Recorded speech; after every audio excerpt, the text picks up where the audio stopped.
Oke, sekarang kita akan bertualang dengan film seru berjudul Jet Dynasty, di mana film ini mengisahkan seorang anak yang menjadi yatim piatu akibat seluruh penduduk di desanya terbantai oleh utusan iblis, hingga ia pun harus dipungut oleh sebuah perguruan bela diri legendaris saat itu. Di dalam sana pun ia sering dianggap lemah, namun pada akhirnya terlihatlah siapa yang terkuat. Namun harus ada tragedi di akhirnya. So, tanpa berlama-lama langsung aja kita mulai.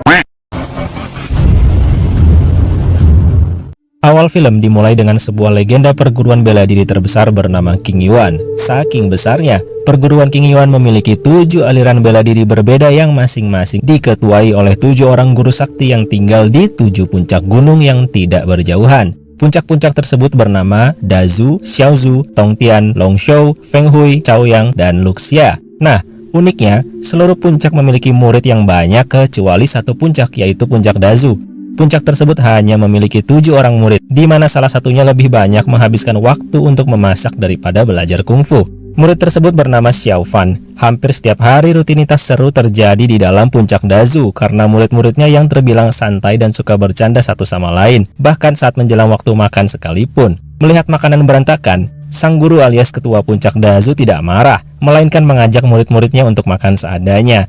Saat itu juga sang guru bertanya tentang perkembangan kungfu Xiao Fan yang sudah 10 tahun ikut bersamanya. Dengan demikian, ia pun mengetes kekuatan energi Qi milik Xiao Fan. Namun, saat itu terlihat Xiao Fan tak kuasa menahan dorongan tenaga dalam sang guru. Hingga akhirnya Ling Er alias anak sang guru berbaik hati membantu dan menggerakkan yang lainnya untuk ikut juga membantunya.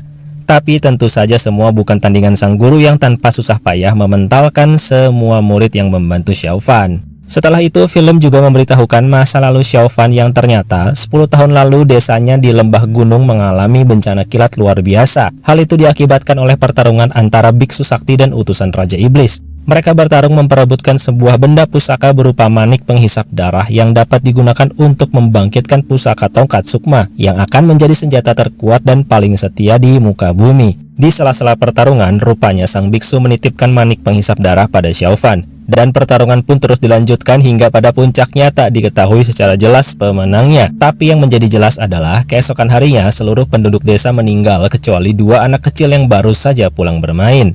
Mereka adalah Xiao Fan dan Jingyu.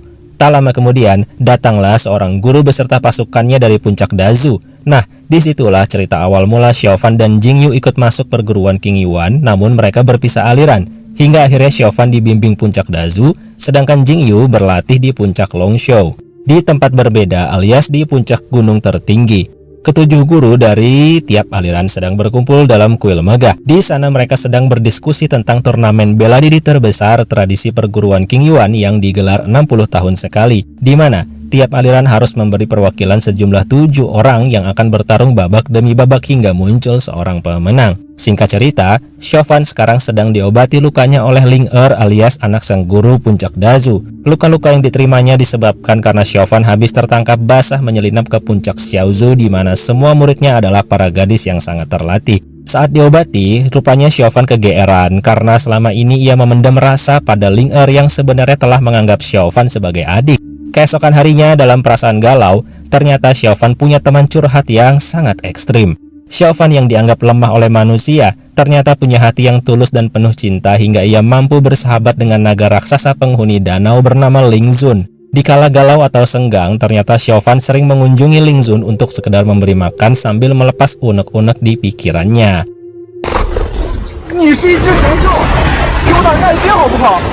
Hari pun terus berlalu. Suatu ketika, Xiao Fan sedang berjalan-jalan di hutan namun tiba-tiba ia digigit oleh seekor monyet liar. Nah, saat itulah kejadian tak terduga menimpanya. Darah yang keluar dari tangannya tiba-tiba membuat manik pusaka penghisap darah yang diberi biksu waktu ia kecil mulai bereaksi menghisap darahnya. Lalu, seketika sebuah benda pusaka lain pun bangkit dari kedalaman air. Ternyata, itu adalah sebuah tongkat sukma yang terpanggil akibat manik darah telah aktif. Saat itu juga 2 benda pusaka tersebut bersatu dan langsung mendatangi Xiao Fan yang hanya bisa diam kebingungan.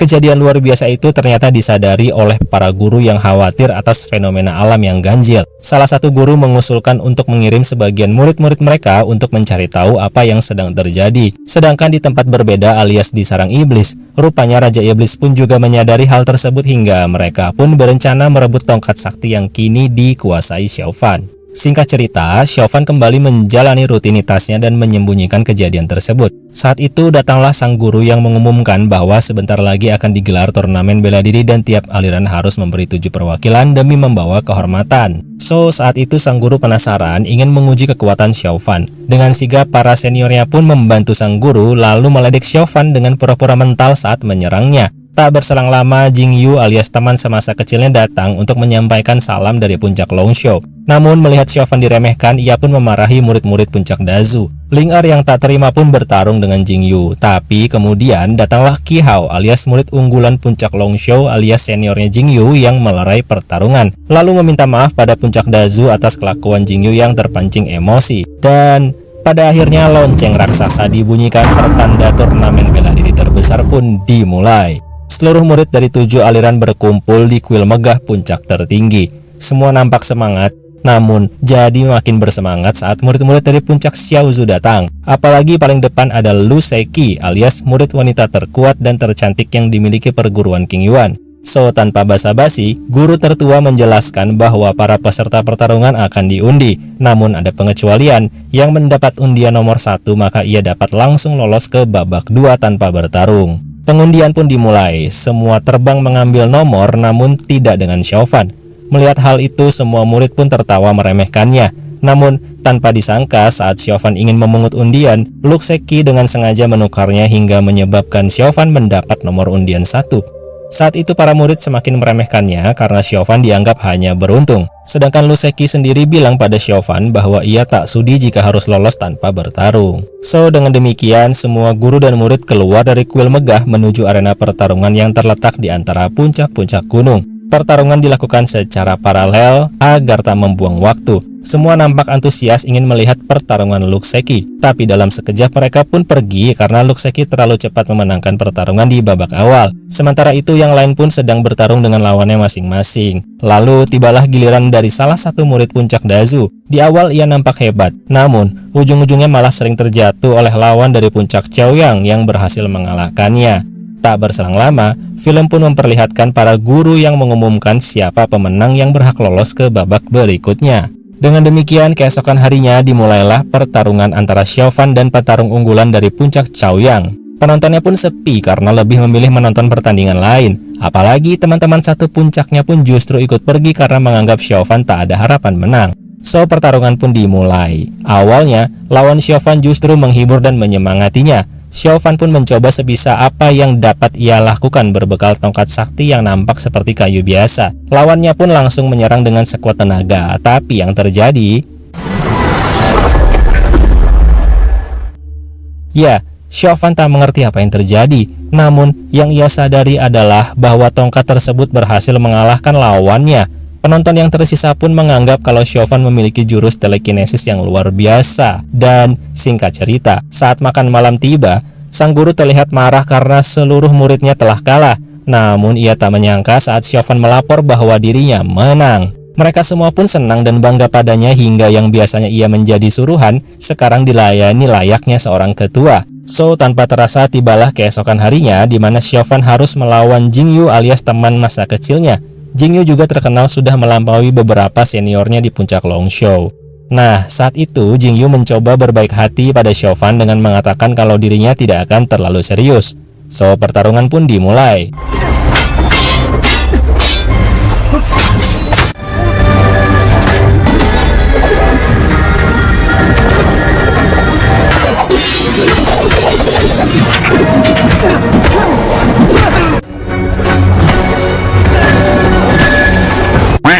Ya, pada akhirnya Jing Yu terlihat kesal karena ia bisa kalah telak dari Chauvin yang selama ini dianggap orang-orang sangat lemah, bahkan terbang pun tidak bisa. Semua penonton pun terkaget-kaget dengan kungfu Chauvin yang dianggap sebagai jurus tingkat tertinggi dalam pengendalian benda. Singkat cerita, pertandingan hari itu pun usai hingga tersisa 2 peserta sebagai finalis, yaitu Chauvin dan tentunya Lu Seki yang memang sedari awal sudah diprediksi oleh semua orang. Dan yang ditunggu semua orang pun akhirnya tiba, di mana keesokan harinya Lu Seki akan berhadapan dengan Chauvin. Sebelum menghadapi Lu Seki, rupanya nih Chauvin telah membuang tongkat saktinya ke dasar jurang karena ia merasa tak layak menang jika tergantung pada sebuah benda. Namun saat keadaannya terdesak hampir kalah, tongkat itu tiba-tiba langsung datang kembali melindunginya hingga pertarungan pun semakin sengit. Pada puncaknya ternyata Chauvin tak tega jika tongkat pusakanya harus menghantam kepala Lu Shaiki. Begitupun Lu Shaiki yang akhirnya hanya menggunakan tangan untuk menjatuhkan Chauvin. So, dengan demikian, Chauvin terjatuh terbaring di tanah dan pertandingan final pun dimenangkan oleh Lu Shaiki sebagai perwakilan dari puncak Xiaozhou. Scene berpindah di tempat berbeda. Terlihat gerombolan murid yang telah diberi misi oleh para guru untuk menyelidiki fenomena alam yang ganjil. Di tengah investigasi mereka, rupanya diserang oleh beberapa utusan Raja Iblis. Mereka hampir terbantai semuanya. Mulai dari bersusah payah melawan pengendali boneka yang mengerikan, lalu berjuang melawan pengendali topi bundar yang sangat lincah tak tertandingi. Kemudian bersusah payah melawan penyihir iblis yang jurusnya aneh-aneh, hingga melawan siluman babi dengan ilmu pedang tingkat tinggi. Dan setelah mereka semua terbantai, datanglah kereta Raja Iblis dari bawah tanah yang menuju tempat turnamen diselenggarakan. Turnamen pun telah usai dan Chauvin sedang berjalan sendirian. Namun, tiba-tiba ia dicegat oleh kereta kuda yang tiba-tiba berubah menjadi sosok super sakti alias Raja Iblis yang tanpa basa-basi langsung merebut tongkat pusaka yang dipegang Chauvin. Tapi karena sudah menyatu dengan darahnya, tongkat tersebut segera kembali dalam genggaman Chauvin. Raja Iblis pun belum menyerah hingga pertarungan sengit terjadi antara keduanya. Raja Iblis sangat berambisi membunuh Chauvin karena hanya itulah satu-satunya cara agar ia bisa menguasai tongkat sakti sepenuhnya. Namun saat Chauvin hampir terbunuh, tiba-tiba datanglah pertolongan yang tak disangka, alias seluruh guru datang membantu beserta seluruh murid perguruan King Yuan. Seluruh murid pun mengerahkan semua jurus dan teknik untuk mengalahkan Raja Iblis. Segala daya upaya mereka lakukan demi menjaga perdamaian di muka bumi dari para iblis dan utusannya. Kekuatan penuh telah dikerahkan seluruhnya, namun apa daya, sang iblis begitu kuat hingga dapat menembus segala formasi penyerangan yang dibentuk oleh para murid. Sayangnya setelah itu 7 guru besar pun ikut tumbang setelah mengerahkan dan beradu kekuatan dengan Raja Iblis yang melawan mereka seorang diri. Saat keadaan terdesak itulah Chauvin langsung datang membantu dengan seluruh kekuatan tongkat sakti. Para guru pun langsung ikut membantu dengan mentransfer ilmu kungfu tiap aliran pada Chauvin. Sebenarnya cara ini berbahaya, namun tubuh Chauvin yang telah di-backup oleh benda pusaka mampu menampung seluruh aliran perguruan King Yuan. Hingga pada akhirnya ia berhasil meledakkan aura yang luar biasa hebat hingga membuat Raja Iblis dan pasukannya sekarat kerepotan. Raja Iblis berencana kabur, namun sebelum itu ia mengatakan kalau Chauvin telah menyerap jurus iblisnya bersamaan saat para guru memasukkan 7 aliran kungfu ke tubuhnya. Dan ia pun membongkar bahwa sebenarnya manik penghisap darah adalah benda pusaka dari kerajaan iblis. So dengan demikian lambat laun Chauvin akan berubah menjadi jahat dan menghancurkan perguruan King Yuan. Setelah itu Raja Iblis dan pasukannya pun kabur. Tak perlu waktu lama, ucapan Raja Iblis ternyata benar. Chauvin mulai mengeluarkan aura kegelapan. Para guru dengan berat hati langsung menyerangnya. Tapi apa daya, Chauvin sudah menyerap seluruh aliran perguruan King Yuan hingga dengan mudah ia mengalahkan para guru hingga semua terpental tak berdaya. Sayangnya, saat ia ingin membunuh gurunya sendiri, tiba-tiba Ling Er datang melindungi ayahnya dengan mengorbankan kepalanya terhantam pusaka iblis. Saat itu Chauvin semakin menggila dan ingin membunuh Ling Er, namun dengan sepenuh hati Ling Er menatapnya hingga Chauvin mengingat jati dirinya dan aura kegelapan perlahan mereda. Namun itu tak merubah keadaan di mana Ling Er tewas di tangan Chauvin. Salah satu guru mengatakan bahwa Chauvin cepat atau lambat akan menjadi Raja Iblis, lalu menyuruh Lu Shaiki untuk membunuhnya. Tapi saat pedang hampir sampai, guru Chauvin menahan pedang tersebut lalu mengusirnya sekaligus mengeluarkannya dari perguruan King Yuan. Padahal saat itu Chauvin sudah siap menerima hukumannya mumpung dirinya belum dirasuki kembali oleh aura kegelapan. So, dengan demikian Chauvin pun akhirnya pergi dari perguruan King Yuan untuk selamanya dan film pun berakhir. Jadi gimana menurut kalian? Terima kasih sudah menonton dan semoga bisa dinikmati ya. Leo Files pamit, bye!